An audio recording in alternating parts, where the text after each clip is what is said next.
Hi friends, good morning. Welcome back to Pushu vlogs Kannada. ಇವತ್ತು ನಾನು ಮಧ್ಯಾಹ್ನದಿಂದ ವ್ಲಾಗ್ ಸ್ಟಾರ್ಟ್ ಮಾಡ್ತಾ ಇದ್ದೀನಿ. ಇವತ್ತು ನಾವು ಬಟ್ಟೆ ಶಾಪಿಂಗ್ ಅಂತ ಹೊರಗಡೆ ಬಂದಿದ್ದೀವಿ. ನಮ್ಮ ಚಿನ್ನಮ್ಮನ ವೆಲ್ಕಮ್ ಇದೆ ನೋಡಿ ನಮ್ಮ ಚಾನಲ್ಗೆ. ಹೇಳು.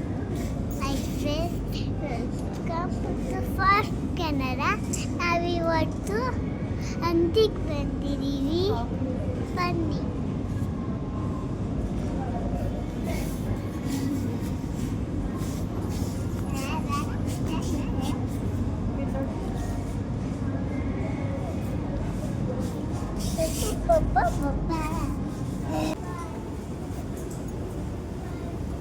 ಬಾಯ್. ನಾನು ಬೇಡವಾ?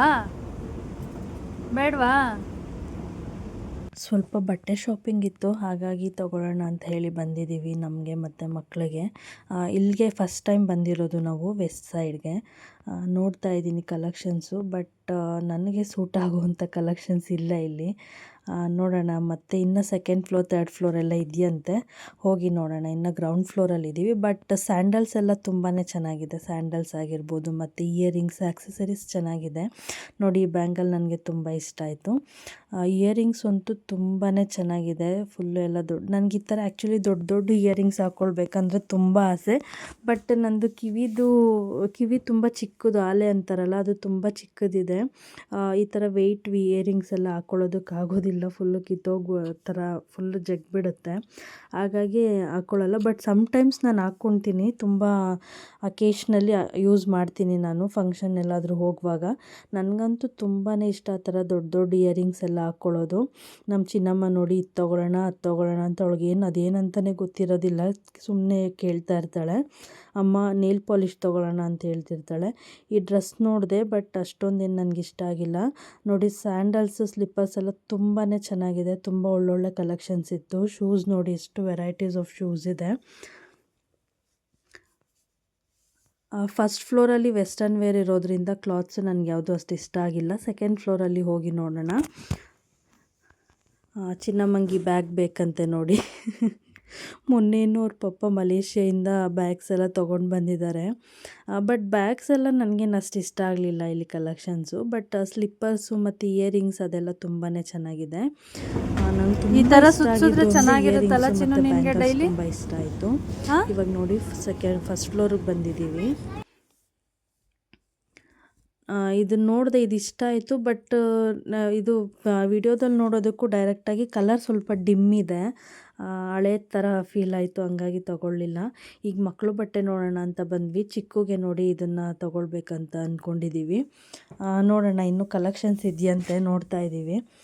ಚಿನ್ನಮ್ಮ ಚಿಕ್ಕ ಬಟ್ಟೆನೆಲ್ಲ ಇಟ್ಕೊಂಬಂದು ಇದು ತೊಗೊಳ್ತೀನಿ ಅಂತ ಹೇಳ್ತಿದ್ದಾಳೆ.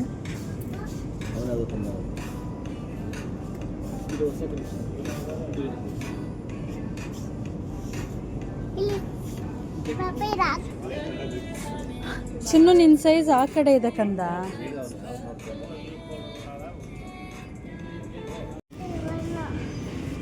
ನಿನ್ನ ಬಟ್ಟೆ ಅಲ್ವಾ, ನೋಡಬಾರ್ದ ದೊಡ್ಡವ್ರ ಬಟ್ಟೆ ಆದರೆ.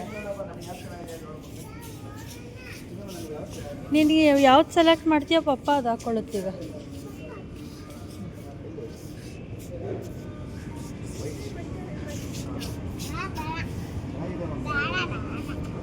ಚೆನ್ನಾಗಿದೆ ಅದು.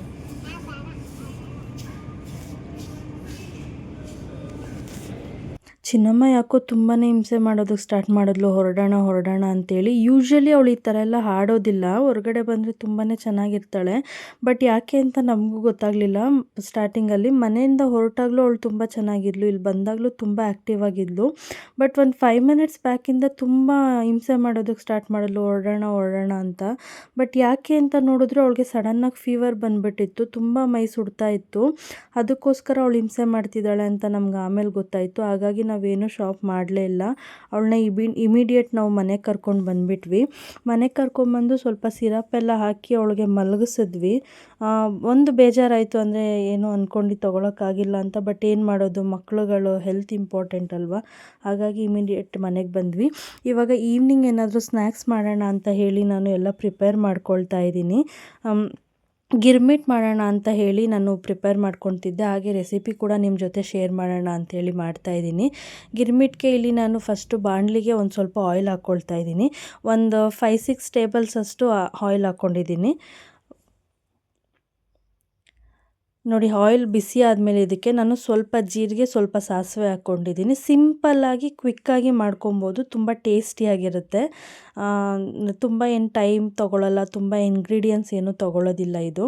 ಇದಕ್ಕೆ ನಾನು ಹುರಿದು ಸಿಪ್ಪೆ ತೆಗ್ದಿರೋಂಥ ಕಡಲೆಬೀಜ ಹಾಕ್ತಾಯಿದ್ದೀನಿ. ಇಲ್ಲ ನೀವು ಹಾಗೇ ಕಡಲೆಬೀಜ ಡೈರೆಕ್ಟಾಗಿ ಹಾಕಿ ಫ್ರೈ ಮಾಡ್ಕೊಬೋದು. ಬಟ್ ಹಿಂಗೆ ಮಾಡಿದ್ರೆ ಇದು ಚೆನ್ನಾಗಿರುತ್ತೆ ಅಂಥೇಳಿ ನಾನು ಈ ಥರ ಮಾಡ್ತಾಯಿದ್ದೀನಿ.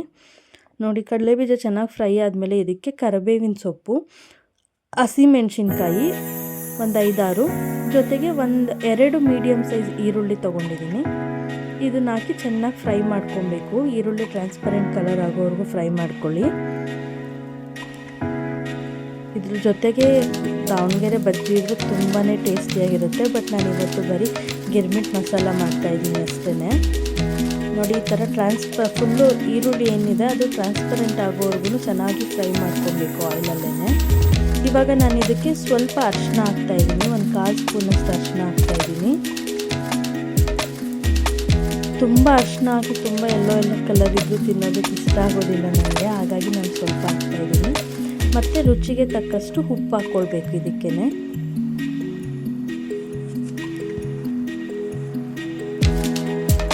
ಇಷ್ಟು ಹಾಕ್ಕೊಂಡ್ಮೇಲೆ ನಾವು ಚೆನ್ನಾಗಿ ಫ್ರೈ ಮಾಡ್ಕೊಬೇಕು. ಇದನ್ನು ಫ್ರೈ ಮಾಡಿಕೊಂಡು ಗ್ಯಾಸ್ ಟರ್ನ್ ಆಫ್ ಮಾಡಬೇಕು. ಇಷ್ಟೇ ಇದು. ನೋಡಿ, ಇದು ಏನು ನಾವು ಮಂಡ್ಯಕ್ಕೆ ಕಳಿಸುವಂಥ ಮಸಾಲ ರೆಡಿಯಾಗಿದೆ. ಇಷ್ಟು ಈಸಿಯಾಗಿ ಮಾಡ್ಕೊಬೋದು ಅಲ್ವಾ. ಇದಕ್ಕೆ ನಾನು ಸಪ್ಪೆ ಪೂರಿ ತೊಗೊಂಡಿದ್ದೀನಿ. ನಾರ್ಮಲಿ ದೇವಸ್ಥಾನ ಹತ್ರ ಎಲ್ಲ ಮಾಡ್ತಾರಲ್ಲ ಪೂರಿ, ಅದರಲ್ಲಿ ಇದು ಚೆನ್ನಾಗಿರೋದಿಲ್ಲ. ಸಪ್ಪೆ ಪೂರಿನೇ ಇದು ತುಂಬ ಟೇಸ್ಟ್ ಕೊಡೋದು. ಸಪ್ಪೆ ಪೂರಿ ತೊಗೊಂಡು ಈಗ ಇದನ್ನು ಚೆನ್ನಾಗಿ ಕಲಿಸ್ಕೊಳ್ಬೇಕು. ಮಸಾಲ ಮತ್ತು ಮಂಡಕ್ಕೆಲ್ಲ ಮಿಕ್ಸ್ ಮಾಡ್ಕೊಳ್ಬೇಕು ಚೆನ್ನಾಗಿ. ಇದಕ್ಕೆ ನಾನು ಒಂದು ಕ್ಯಾರೆಟ್ ತುರಿದಿಟ್ಕೊಂಡಿದ್ದೀನಿ ಮತ್ತು ಇನ್ನೊಂದು ಈರುಳ್ಳಿನ ಸಣ್ಣದಾಗಿ ಕಟ್ ಮಾಡಿ ಇಟ್ಕೊಂಡಿದ್ದೀನಿ. ಮತ್ತು ಹುರುಗಡ್ಲೆ ಪುಡಿ, ಅಂದರೆ ಕುಟಾಣಿ ಪುಡಿ ಅಂತಾರಲ್ಲ, ಹುರುಗಡ್ಲೆ ಕುಟಾಣಿನ ಪುಡಿ ಮಾಡಿ ಇಟ್ಕೊಂಡಿದ್ದೀನಿ. ಅದನ್ನು ಹಾಕ್ಕೊಳ್ಬೇಕು ಇದಕ್ಕೆ, ಆವಾಗ ತುಂಬಾ ಚೆನ್ನಾಗಿರುತ್ತೆ. ನಮಗೆ ಎಷ್ಟು ಗೊಜ್ಜನ್ನ ಮಾಡಿ ಎತ್ತಿಟ್ಕೊಂಡು ನಮ್ಗೆ ಬೇಕಾದಾಗ ಕೂಡ ಕಲಿಸ್ಕೊಳ್ಬೋದು. ಒಂದು ವೀಕಲ್ಲಿ ಫ್ರಿಜ್ಜಲ್ಲಿ ಸ್ಟೋರ್ ಮಾಡ್ಕೊಬೋದು, ಏನೂ ತೊಂದರೆ ಇಲ್ಲ. ನೋಡಿ, ಇದಕ್ಕೆ ನಾನೀಗ ಪುಟಾಣಿ ಪುಡಿ ಅಂತ ಹೇಳಿದ್ನಲ್ಲ ಅದನ್ನು ಮಿಕ್ಸ್ ಮಾಡ್ಕೊಳ್ತೀನಿ. ಅದು ಹಾಕಿದ್ರೇ ಇದಕ್ಕೆ ಮೇನ್ ಟೇಸ್ಟ್ ಕೊಡೋದು.